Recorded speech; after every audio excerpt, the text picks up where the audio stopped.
Or finish our cattle that we use in our retail store here at the farm. That's one thing that makes cattle production work on the East Coast, is the availability of high quality byproducts. These bulls have all been selected for high marbling and yield grade as well.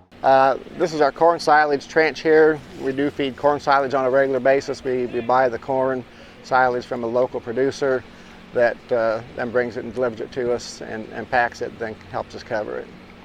Okay, it's very good. So, and what's the diet of the cows? Is corn silage and what? Corn silage and our fruit byproduct. So Okay. This is pretty unique for our operation. So this is a fruit byproduct that we get from the Del Monte plant here in Maryland, and mix it with our rations. It's equivalent to corn silage with a little more protein. It's a lot wetter. It runs probably about 20% dry matter, so there's a lot of moisture that goes with it. But it's cheap. It costs us about $50 a ton on a dry matter basis, and that's the cheapest feed that we have to work with. That's one thing that makes cattle production work on the East Coast, is the availability of high quality byproducts. This would be a fruit product. There's similar vegetable products, and then even bread products like bagels, old bread are used. Romaine noodles, waste from the Kellogg cereal plant are all used in local feedlots to help cheapen the ration cost. Well, right now there's 2 people that work full-time on the farm taking care of the cattle. That does not include me.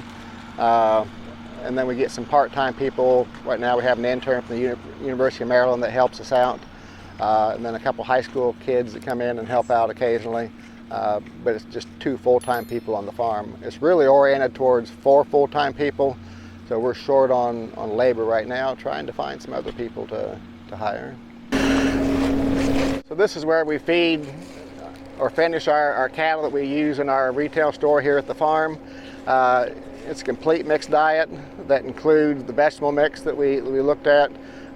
It has hay in it now. We haven't opened up our corn silage pit, but later on we'll replace the hay with corn silage, and obviously it's a high energy diet, so you'll see lots of corn in it. And these cattle, this is the pen that we're actually picking finished cattle out of right now for our farm store. So why you choose this breed? Angus? Yeah. Well, we chose Angus because they're inherently higher quality beef than a lot of the other breeds, and plus it's a large breed in the United States and has a big database with lots of genetic information, or EPDs, that help us select the best cattle for what we're trying to do. Okay, and it's easy to buy or not? It is. Yeah, you can buy semen, you can buy embryos. There's Angus sales. There's probably 5 or 6 Angus sales every day that you can go to somewhere in the country and buy cattle. The weather here, I would say, is moderate. We do have winter. It'll get down. The coldest it usually gets is maybe 0 for a day or 2. Most of the time it gets above freezing every day in the winter. Summertime we'll get 90s to 100 degree days, sometimes for a week at a time, but generally it's 90. It's about as high as it'll get. So it's moderate, but we do have extremes where the cattle have to be able to adapt to heat. And of course our heat here, because of our location of the Chesapeake Bay, it's a high humidity heat. And so our cattle are adapted to heat and humidity, and then they also have to be able to tolerate colder weather as well. We calve in January and February, and we do have a big stone barn that we use for that. And we put some gates in there, but that's mostly for convenience. We wouldn't have to calve inside, but we have this big barn, and so we use it for that. Just for convenience. We got cameras set up, and it just makes it easier to check the cows. We typically don't have any calving issues, but we have them up close just in case. So this is our cattle handling facility. This is where we do everything to the cattle, from vaccinations to collect weaning weights on our scale.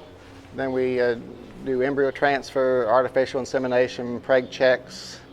As I said, anything that involves doing something to a cow, it's done in here. Our farm is laid out very efficiently to where one person on a 4-wheeler can bring any animal from any place of the farm through a series of gates and alleyways and put it right in our head gate to do whatever they need to do with it. A full-time veterinarian or anything. We have a veterinarian on call, but primarily what she does is our semen testing on the bulls, preg checking, just general herd health. with the herd.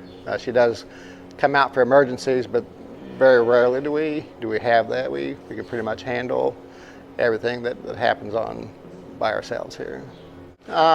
Mortality rate would be highest probably on our newborn calves, and that's probably in the 3 to 5% range within birth through the first week or so. Some years it's 0, some years it might be 6 or 8%, but on average it's 3 to 5%. And then the death rate on the rest of the animals, it's less than 1%. Yeah. And the mortality rate is higher in the winter or summer? Do you have that in mind? It would be higher in the winter, primarily because we have more mud in the wintertime, and it's harder for cattle to get around the mud and creates more stress. And then wet, cold weather creates stress, particularly on young calves. So those cows that are calving in February and March, if those calves go out and then we have a cold, rainy spell or ice storm or something that comes through, and there's some of those young calves that get stressed, then they would be the ones that would be most susceptible to having some kind of a death loss. But we try to stay on top of that and get them moved in to where they're protected from the elements to give them a chance to recover. So these are bulls that belong to our lease program. These are bulls that we'll lease out to other producers to use for 2 to 3 months. Then we bring them back, retest them. We do a semen test or breeding soundness exam on them twice a year, so before each breeding season. We do use them for spring breeding and fall breeding, and then bring them back here each time they get revaccinated and retested before they go out. Our selection program, because these are going out to commercial producers, a lot of our producers are part-time farmers. They don't have time to spend full-time with their cattle, and so they've got kind of some different requirements over what a full-time rancher might have. So the first thing they always ask me is calving ease. They want bulls or sire calves that are born easy and are vigorous after birth. So that's the first thing they want is calving ease, because they can't spend time with their cattle during calving. And then we buy them by the pound from these producers. They want calves that are going to grow fast, wean off heavy, so they get a nice check from us when we buy the calves from them at weaning. And then of course we have the calves, we put them in our feedlot cooperator herds, and we want them to grow fast post-weaning for us, so they perform well in the feedlots. And then of course we are looking for carcass quality. So these bulls have all been selected for high marbling and yield grade as well. Lately we've been able to even do some genetic testing for tenderness, which is obviously important to us from an eating quality standpoint. So our cattle are selected for calving ease, growth, marbling, and then the next thing is that our producers are selecting replacement heifers from these calves. So they got to have maternal traits to produce good replacement quality females. So it's not just a program based on carcass quality, it's all-around program for the full production system from start to finish. What you did? I just got a sample of our ration that was fed today. Okay, and you sent to the lab? No. Make some analysis? Oh, we do some of that. But actually, this is for a class tomorrow at the University of Maryland. Okay. They're having a nutrition class, and they're collecting samples of rations. And so I told them I would get a sample this morning while it was fresh, Okay, rather than tonight when they wanted to come to get it. So, because the problem with our ration with that fruit in it is the first thing the cattle do is pick the fruit out of it. They like that the best. And so the ration in the bunk changes over the course of the day based on what they've eaten. That's not ideal, but with our fruit, it's just a fact that we have to face up to, that there's big chunks of fruit in there that they can sort out and eat. Okay, good. But what we have here in this pen is some young bulls. They'll be a year old this fall, and these will be bulls that we'll select our replacement breeding bulls from. Again, based on calving ease, growth, carcass, and then maternal. The ones that don't make it will be castrated and then used in our feeding program for our retail store. And the balance of them will be used for our cooperator herd program and either sold or leased. We do sell bulls here, but the top end of our bulls tend to go to other purebred breeders, and then the middle to lower end will go then to commercial herds, mostly to produce calves for us. This is another group of young bulls. We actually have a herd in Virginia as well, and these would be the bull calves from our Virginia herd. In terms of implants in the cattle that we feed, we don't use implants, and it's not because of anything outside the fact that it has a small impact on tenderness. When you look at the research data, when implants were developed, they followed it through with carcass data and measured the tenderness, and it did have a small effect. It's probably not an effect that you could taste, but it is an effect that you can measure. And so we just opted not to do the implants, the hormonal implants, because of the effect it has on carcass quality. Since 1996, when we made that decision, it's become popular to do never ever and don't use implants. Implants are safe. Scientifically, there's no bad effects from hormones. Hormonal implants is such a small amount that it doesn't really affect the amount in beef. For a long time, you couldn't even measure the differences. Now they've got instruments that are sensitive enough they can pick up the differences between animals that are implanted with hormones and those that are not. However, intact heifers have a higher level of hormones than what even implanted steers do, and if you feed intact males, that just blows the implanted meat right out of the water as far as the amount of hormones in the beef. So it's mostly a marketing thing as far as not having implants, more so than what it is a safety or a practical thing. But it does add, an implant in the United States costs $1 or $2, and from that implant you'll get an additional 20 to 40 pounds of beef, depending on what research you look at, and for no extra feed. So it's very economical, or there's a big economic benefit to the producers that do use the implants that don't have a market for specialized beef. So this is a bull we call Matt Dillon. He's one of the top bulls we've produced here. Because we focus our genetics for close to 28 years for calving ease, growth, marbling, maternal, in our environment, what we're starting to find here in the last 5 years or so is that the best bulls that we can select and use out of the Angus breed are actually our own bulls. And so it started back several years ago with the bull we called Powerball. We do genomic testing on all our cattle, and we've got the genomic test back on him. He came out in the Angus breed as the bull that had the best combination of calving ease, growth, and marbling at the time. And so we used him quite a bit. We shipped semen around the country and some international semen from him. And then we got some good daughters that we had, and this bull Matt Dillon is actually out of a daughter of Powerball. There's another bull that we used quite heavily and sold to Accelerated Genetics. His name is Rosetta Power Plant, and that semen is actually available in Brazil if you would like to use some of that. And then she's kind of far back there, but the cow that's here is K796. She's one of our top donor cows. We do quite a bit of embryo transfer. Most of what we do now is with in vitro fertilization, and so we're starting to get calves out of her. And she would have her first natural calf this year, but because of in vitro, we're able to get more calves out of her early on, and we do, like I say, a fair amount of that. We used to do traditional embryo transfer, but the value of in vitro fertilization is that we're able to use younger females and get a step on the generation interval by doing that.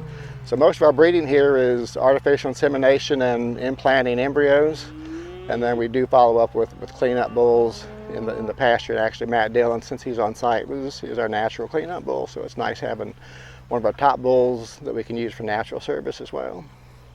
The mango pits are the only thing they won't eat out of that vegetable pile. They'll eat the mango and then spit out the pit. And you'll find them all over the farm. I think sometimes they do swallow the pit, but then when they ruminate, you'll see them bring up their cud and start chewing, and they'll start chewing real funny and then spit out a pit and then go ahead and finish up their cud and swallow it again. I've only seen that once, so I don't know how often it happens, but I have caught one doing that one time. The rest of the time you see it at the bunk, they'll be eating one at the bunk and then they'll spit it out. So this set of bull calves here, we mentioned in vitro fertilization.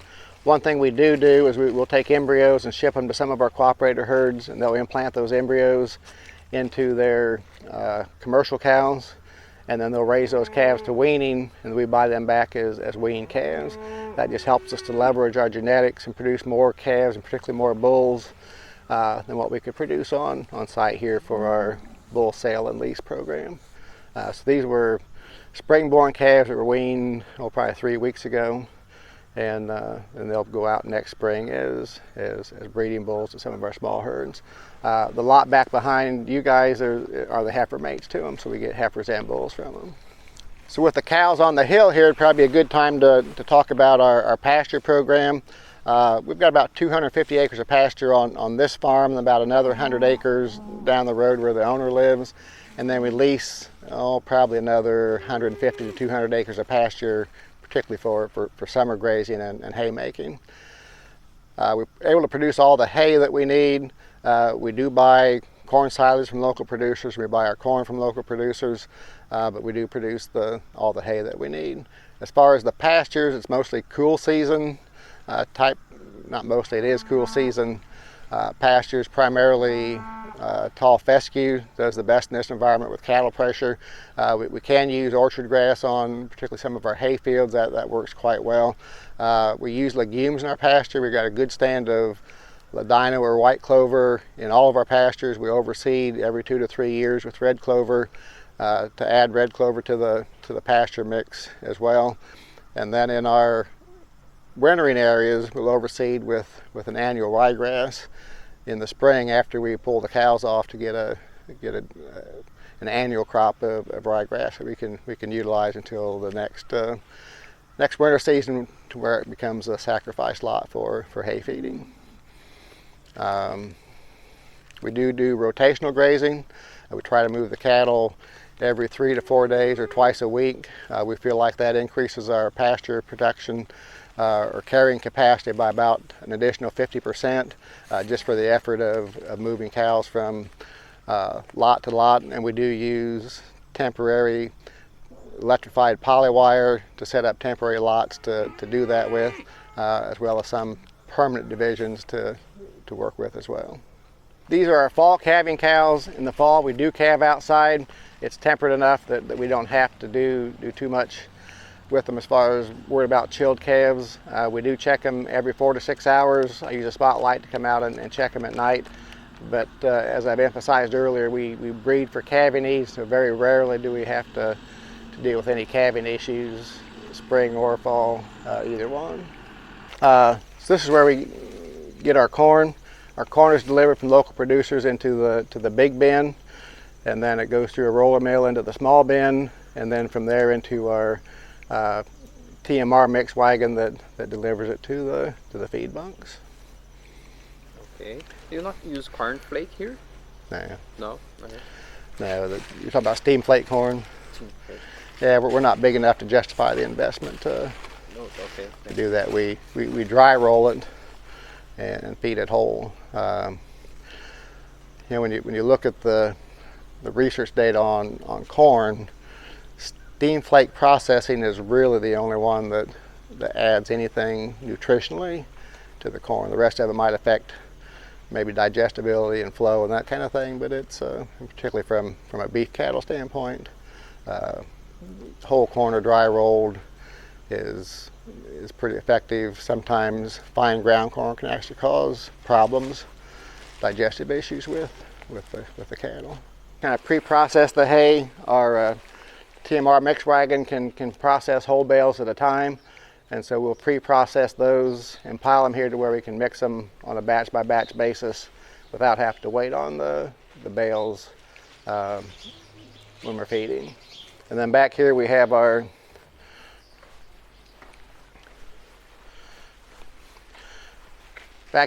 dried distiller's grain, which is also a byproduct of the ethanol industry. The ethanol industry is so big that it's pretty much a commodity. We can actually call up different commodity brokers and get bids on it, and then have a semi-load delivered based on the low price of the bid. They feed once a day in the morning. And how is the normal, like the daily operation?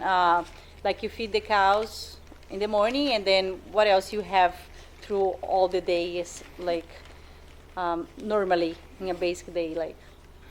Well, for the crew, I mean, they'll start out feeding, and it's the young cattle, the feedlot cattle, and the young cattle that get fed first, and then the rest of the day they'll spend putting out hay for the mature cows, taking fruit out to the mature cows, and then cleaning up various concrete feed pads, clipping pastures.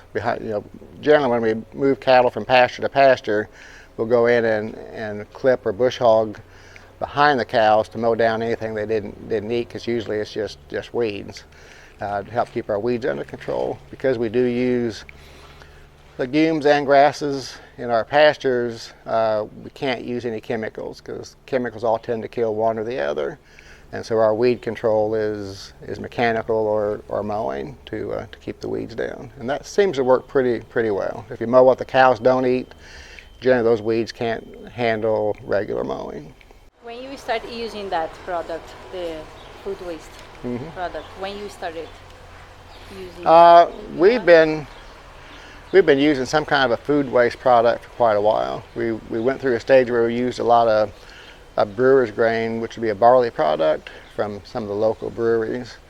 And then as that got too expensive because we couldn't compete with the dairy farmers to buy it, then we moved on to a vegetable product, which came actually from the same company as this fruit product, but it was more lettuce,